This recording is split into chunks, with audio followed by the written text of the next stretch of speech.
Hello bachcho, let's see this question. So in this question we have to match a column 1 with column 2.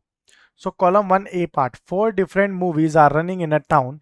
10 students go to watch these 4 movies. The number of ways in which every movie is watched by at least one student is. So in this question, a key concept which we're going to use is NCR, which is equal to n factorial divided by n minus r factorial into r factorial. Now let's start question number A. अब अब now in this question जो 4 different movies है जो students से watch की गई है, तो टोटल स्टूडेंट्स कितने हैं? मान लेते हैं हर एक थिएटर में यहाँ पे 4 थिएटर है, X Y Z and W. 4 theatre है, इन्हें कितने स्टूडेंट्स देख रहे हैं? टोटल 10 स्टूडेंट्स देख रहे हैं। Let it be equation number 1 हो गया। Clear? X Y Z W हमने क्या लिया है? मूवीज लिए। अब हमें यहाँ गिवन है कंडीशन की जो हर मूवी है वो एटलीस्ट वन स्टूडेंट देख रहा है। तो टोटल नंबर ऑफ वेज जो बनेंगे हमारे वो क्या हो जाएंगे? That number of positive integral solution of equation 1, यही हमारे टोटल नंबर ऑफ वेज होंगे। तो हर एक मतलब जो स्टूडेंट है वो एक एक मूवी तो देख रहा है, तो यानी कि यहाँ पर क्या आएगा? 10 माइनस 1, यानी कि 10 में से एक एक तो यहाँ पर वॉच कर रहा है। सी आर कितना हो जाएगा? टोटल कितनी मूवीज है? 4, तो 4 minus 1। Okay, that means which is equal to 9C3। इसको सिंप्लीफाई कर लेते हैं, तो ये हो जाएगा यहाँ से 9 into 8 into 7 into 6 factorial divided by 3 into 2 into 6 factorial by using R की कॉन्सेप्ट। ये दोनों कैंसिल आउट हो गए। 3 1 जा 3, 3 3 जा 9, 2 1 जा 2, 4 जा, तो ये कितना आ गया? 3 into 4 into 7 which is equal to 84। So A belongs to T आ गया। Now, B part. Consider 8 vertices of a regular octagon and its center. If T denotes the number of triangles and S denotes the number of straight lines that can be formed with these 9 points, then the value of T minus S equals. तो T minus S के लिए values अगर हमें find करनी है, तो अब इसकी वैल्यूज कैसे निकलेगी?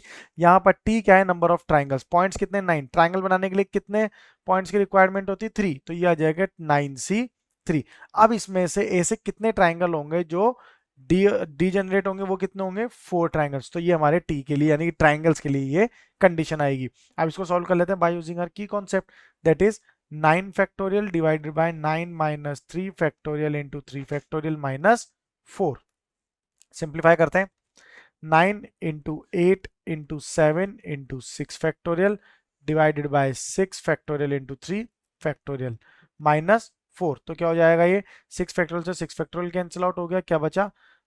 3 इंटू 2 हो जाएगा ये, तो ये हो जाएगा 9 into 8 into 7 divided by 3 into 2 minus 4। तो 2 1 जा 2 4 जा 3 1 जा 3 3 जा, सो 3 इंटू 4 इंटू 7 माइनस 4, ये हो जाएगा यहाँ से 4 इंटू 3 12, 12 इंटू 7 80, 84, 84 माइनस 4 80। क्लियर? तो ट्राइंगल्स के लिए तो आ गई 80 वैल्यू। अब स्ट्रेट लाइंस, अब ये जो है ओरिजिन से पास होगा, तो एक पॉइंट तो ओरिजिन का कम हो गया। कितने पॉइंट्स बचे? 8।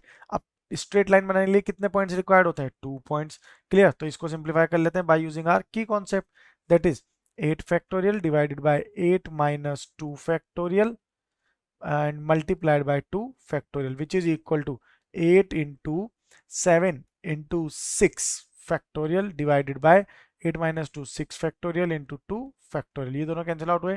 2 फैक्टोरियल का मतलब होता है ओनली 2, तो यहाँ से ये जो फैक्टोरियल है हमारा ये हट जाएगा। क्या बचा? ओनली 2, 2 1 जा 2 4 जा, तो ये कितने आ गया? 28। तो हमें फाइंड क्या करनी है यहाँ पे? Value of t minus S, that is t minus S. तो t कितना था? 80, 80 minus 28 equal to 52 is the answer for the B part, that is R belongs to B. Now C, in an examination 5 children were found to be have their mobiles in their pocket. The invigilator fired them and took their mobiles in his possessions. Towards the end of the test, invigilator randomly returned their mobiles. The number of ways in which at most 2 children did not get their own mobiles is, मतलब at most 2 children ऐसे हैं जिन्हें उनका खुद का mobile नहीं मिला, दूसरा मोबाइल मिला। ओके, तो इस तरह के केसेस के लिए क्या होगा? हमारे पास जो नंबर ऑफ वेज होंगे नंबर ऑफ वेज वो क्या हो जाएंगे, all children, all children, all मतलब all the 5 children, all 5 children get there on mobile plus number of ways, number of ways one child did not get his own mobile plus number of ways in which 2 children did not get their mobile. Okay तो अब इसमें number of veg find करते हैं। सभी children को उनका उनका mobile मिला, इसके लिए तो एक ही वेज है, प्लस सिर्फ एक ही चिल्ड्रन को अपना मोबाइल नहीं मिलेगा, उसके लिए कंडीशन क्या होगी, 0, क्योंकि 5 ही तो बच्चे हैं यहाँ पे, 5 में से अगर 4 को मिल गया तो एक को उसी का मिलेगा, बचा हुआ किसी और का कैसे मिल सकता है, इसलिए सेकंड के लिए कंडीशन तो 0।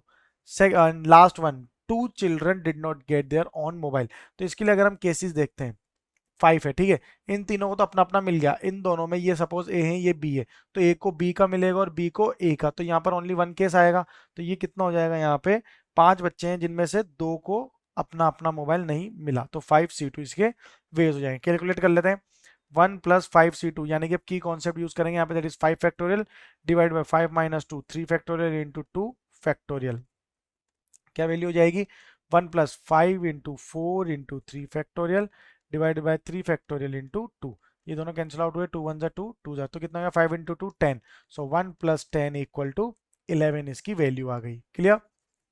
Next D, the product of the digits of 3 2 1 4 is 24, the number of 4 digit natural numbers such that the product of their digit is 12। तो यहाँ पे ऐसे कौन से नंबर होंगे जिनका आप प्रोडक्ट 12 होगा, तो ऐसे 3 ही नंबर हो सकते हैं, दैट इज 1 2 2 3, देन 1 1 3 4 एंड 1 1 2 6।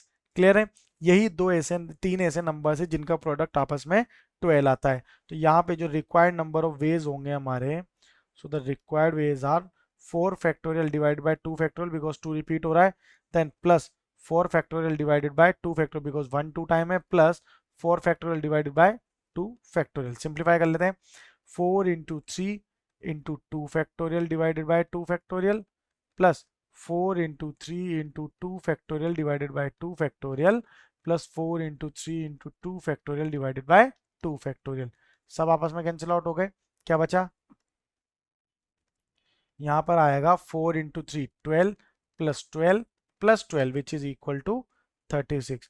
तो डी के लिए आंसर हो जाएगा यहाँ पर equal to 36। Now let's move to the E, ये हमारा डी है और पी आया था हमारा सी के लिए। क्लियर, तो ए बी सी डी, तो ई के लिए एक ही ऑप्शन बच रहा है वैसे तो 60, बट इसको एक बार सॉल्व करके देख लेते हैं। So the number of ways in which a mixed double tennis game can be arranged from amongst 5 married couples if no husband and wife play in the same game। E part, अब double tennis game है, clear, तो यहाँ पे 5 man है, M1 M2 M3 M4 M5 और 5 ही women है because 5 married couple है। Clear, अब हमें क्या करना है, डबल टेनिस गेम है मतलब 2 2 प्लेयर खेलेंगे, तो यानी कि 2 मैन एंड 2 वुमेन्स सेलेक्ट करनी है। अब सपोज मैंने यहाँ पे 2 मैन सेलेक्ट करे आउट ऑफ 5, उसके लिए वेज तो कितने हो जाएंगे, 5C2। अब सपोज मैंने M1 और M3 लिया, तो मैं W1 और W3 तो नहीं ले सकता, क्या लूंगा, W2 W4 और W5, यानी कि 3 सिलेक्शन है वुमेन के लिए, जिसमें से कितने करने हैं, 2 सेलेक्ट करने हैं, और इसके लिए वेज कितने आएंगे हमारे पास, 2 तरीके हो सकते हैं इनको आपस में इस तरह से ही लेने के लिए। तो ये टोटल वेज होंगे, अब इन्हें कंसेप्ट बाय यूजिंग आवर की कॉन्सेप्ट इन्हें सॉल्व कर लेते हैं। 5 factorial divided by 2 factorial into 3 factorial multiplied by 3 factorial divided by 2 factorial multiplied by 2, क्या वैल्यू आ जाएगी, 5 × 4 × 3 factorial divided by 2 × 3 factorial multiplied by 3 × 2 divided by 2 × 2, ये कैंसिल आउट हो गया, क्या हो जाए, 2 1 = 2 2 सा, जिसकी वैल्यू होगी 5 × 2 10 × 3 × 2, तो कितना वैल्यू आ जाएगी यहाँ से, 10 × 3 30 30 × 2 60. So 60 is the final answer over here.